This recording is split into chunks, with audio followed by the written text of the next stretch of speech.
we've got a ton of very information about changes to rank. Not the changes I think that I was expecting, but one of the developer did provide some insight on when we're going to get more changes. We have a lot of comments that were posted on Discord. We're also going to talk about my thoughts of Nimrod, and also we're going to talk about Marvel Snap making $50 million in revenue since it's gone live. And is that a good number? It's pretty good. I think they're ranked number 6 for mobile titles right now. So that's very interesting. First things first, let's get into the information. You can see this information inside your app in the news section. For some reason, it doesn't work on the Steam client, which is kind of annoying. And it's also not available on their website. So, oh yeah, just one more thing. With the start of the new season, we're testing rewarding 5x more bonus cubes every time you reach a new ranked tier. So that what that means is right now, if you go from 49 to 50, the system automatically moves you to 51. Under the new system for the next season, it's going to not only move you up to 51, but it's going to move you to 55. So this is going to be a significant change. Now, a lot of people are saying, that's it? Are you going to fix matchmaking? So the developer on Discord, and this is in reverse order, so we're going to read the bottom and work up, did offer a lot of comments on what's happening and why they decided to do this. We have seen the excitement and anticipation around us discussing more about our plans to improve ranked mode and the matchmaking experience. Yes. Our first short-term improvement goes live at the start of the new season, which is tonight.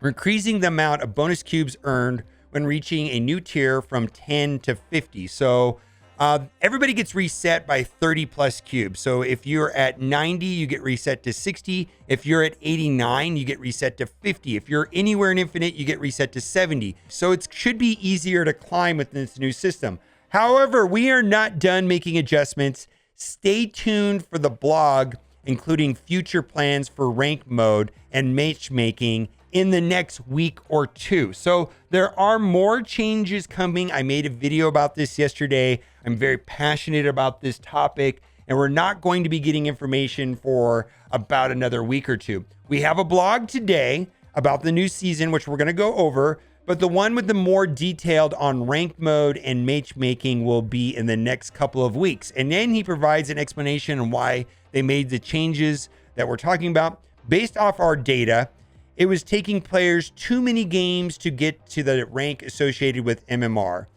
We also saw player feedback that the ranked climb was feeling tedious. So we are trying some changes that will hopefully improve those both. Now, new character coming tonight, Nimrod. A lot of people asked me if I'm going to buy him or if they should buy them. I'm going to buy Nimrod. And I feel like if you're going to spend $10 on Marvel Snap, the Battle Pass is worth it, even if this card was a rock. As far as advancing their progression, all the bonuses and all the freebies and things inside of it, not freebies, but the things that come inside of it, is worth the $10. Now, will Nimrod be a top tier meta-defining deck? I don't know. I view this card to be interesting and powerful, the same way that I thought that Black Panther was an interesting and powerful card, the same way that I felt that MODOK was an interesting and powerful card, but not necessarily, I wouldn't bet money on it being a top tier deck. I think it's going to enable a lot of really cool interactions with Galactus and Destroy decks, and maybe even Arnold Zola. I'm planning on having fun with it, but I don't see it busted like Zabu or Silver Surfer. So I'm going to enjoy getting this card. I'm going to be purchasing it, and just for the gold and the credits, I think it's worth it, let alone getting a new card and a new trick, and maybe there'll be some secret meta or a viable meta will come from this card, remains to be seen. I think the real question that a lot of players are having is how impactful is Kang going to be on this season? Because Kang was released. Right now, the data, which may not be accurate, is suggesting that Kang is a mediocre or bad card, or bad players are playing the card, or players are playing Kang incorrectly, or they're playing Kang in the wrong kinds of decks. That doesn't seem right to me necessarily, and I want to see how important Kang is in climbing towards Infinite this season. That's of high interest to me. Here are some of the other perks that are coming with the season rewards, and then 3 cards are coming this month. I made videos about all 3 of these cards. Master Mold, add 2 Sentinels to your opponent's hand. That should be interesting. Encountering Dracula, maybe Ronin will see his day. This seems to be a very interesting tech card, especially if you play it on turn 5, where you can lock out your opponent from placing another card there and exploding, or they're going to have to place 2 cards there. Very interesting. And then the one that I'm probably the most interested is going to be Kitty Pryde. There has been quite a few things that they've posted about how Kitty Pryde is going to work. You can return this to your hand to gain 2 power. You can only do this once per turn. She can be played on turn 1, and then on turn 2, you can return her to your hand and replay her. So that's the way that it's going to work, is that she has to be on the board to be returned to your hand, and then you can play her. So this can't happen multiple times per turn, but it can happen basically every turn after that first turn. So when can you expect the new cards? Here's the release date. MODOK Series 5 release will be on March 7th. And then, of course, tonight, Nimrod will be going into the season pass. So a lot of people have Nimrod. The 14th will be Master Mold. 21st will be Negasonic Teenage Warhead. And the 28th will be Kitty Pryde. We've got 3 new locations. Those are released Tuesday at 7 o'clock Pacific, and they appear 40% more for 48 hours. When these locations arrive, I will make videos about all of these locations, including decks that I think are going to be strong. And my opinion on hot and featured locations is that this is typically the best day to climb when you are willing to adapt and use a deck that is favorable to location. You will have a significant advantage over a player that does not, for sure. Brand new variants. So a lot of people like variants like crazy. I'm moderately interested in variants, and I will say that this game has somewhat won me over on variants. I like variants in Marvel Snap. I'm not willing to spend money on them, but boy, I do like it when I get a cool looking variant. Also, there's going to be steampunk. We've got 2 steampunk cards in the game right now.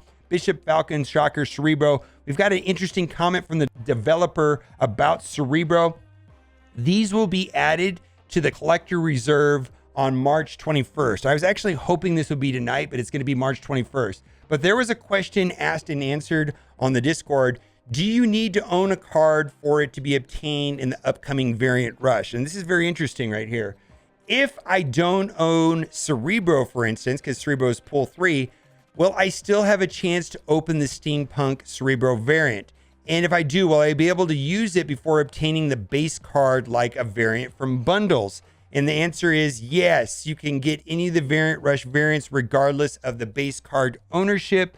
You will still get the base card from the collector reserve, so it doesn't really advance becoming pool 3 complete any quicker. But the advantage is if you pull Cerebro this way, from a variant, because typically when you get a variant out of a reserve, you can only get the variants for cards that you own. But this is an exception where you can get the variant in advance and actually play the card. And this is also true of bundles, like the Mystique bundle that we had. If you bought the bundle, you can play Mystique today, but you still will pull Mystique out of the reserve in its normal course. So it doesn't really advance completing pool 3 complete, but you do get to play the card. In the meantime, bundles that are post-apocalyptic, and I do like the bundles that feature collector tokens. And this first one is a Mr. Sinister Bishop bundle, 1,500 tokens, which is of high value, and 2,000 credits. And this will cost 4,000 gold. This is not the best deal, but I think if you're looking for collector tokens, it is not terrible. The next one, I'm probably not going to be getting because it does not have any collector tokens. This one right here is 3,000 gold, then it'll have 1,500 credits, and then it has a lot of cosmetics. Not of high interest to me. A lot of people have also been asking me about Shuri. I just wanted to recap this from the other day's video, is that one of the developers, which was on Dara's stream, not in an official capacity, but he suggested that Shuri will not be nerfed anytime soon, if ever. And then I wanted to also draw your attention to a Jeff Hoogland video where he is predicting cards that are going to be downgraded by the end of the month. We'll have to see how this actually plays out, but cards that are predicted to be dropped from Series 3 down to Series 4 are Atuma, Oka, and Baku, and then cards that are currently in Series 5 that'll be dropping into Series 4, Mbaku, Shana, Dazzler, Sauron, Shadow King. The only two cards that are of high interest, I think, or that are meta cards would be Zabu, which was a Battle Pass card, and then Sauron. I'm not even sure if the best Shuri Red Skull build includes Sauron. Right now, my opinion is that Sauron does make the deck more consistent, but it's not necessarily worth currently the 6,000 tokens nor the 3,000 tokens when it does drop. And of course, these three cards are not predicted to drop. Also, the developers made a comment about the strange interaction with cards like Morbius and Null with Mr. Negative. Mr. Negative interacts with Devil Dino, Darkhawk, Ronin, all the same way, keeping their base power as their cost, but it doesn't work that way with Null. And of other note, does not work that way with Morbius as well, which is at the very least just inconsistent with other ongoing card interactions. Is this going to change? Is it intended to be this way? I really wish Negative decks would get some support. It used to be fun. This inconsistency was purposely introduced because we felt players being unable to calculate Null's power accurately and ahead of him would be unpleasant experience.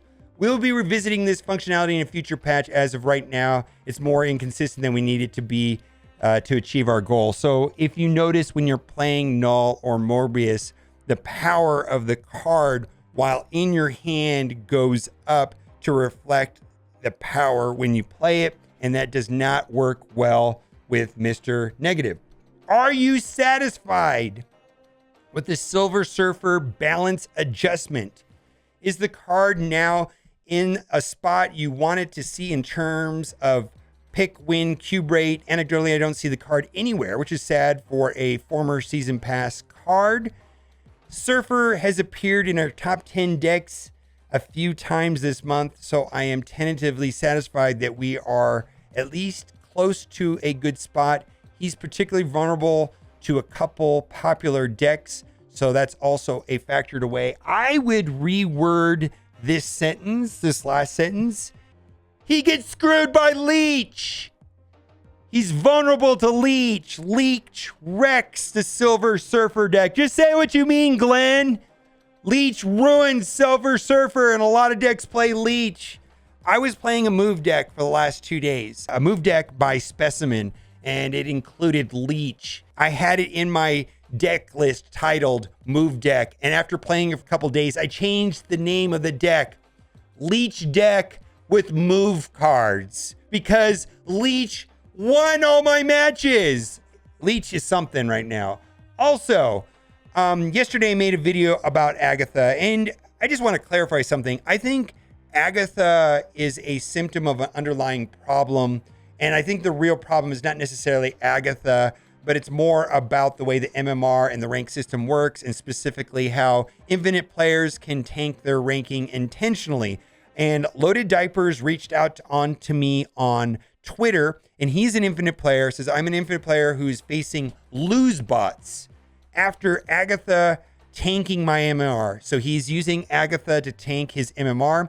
This bot lost by playing Hobgoblin in a closed off lane. I was trying to lose this match and couldn't lose trying to lose. He is in a place where he took his MMR so low that he is playing bots that are trying to lose. And this particular bot placed Hobgoblin into a lane to make him lose. Imagine having such a bad MMR on purpose that you play bots that are designed to help you win. Wow, this is an actual thing.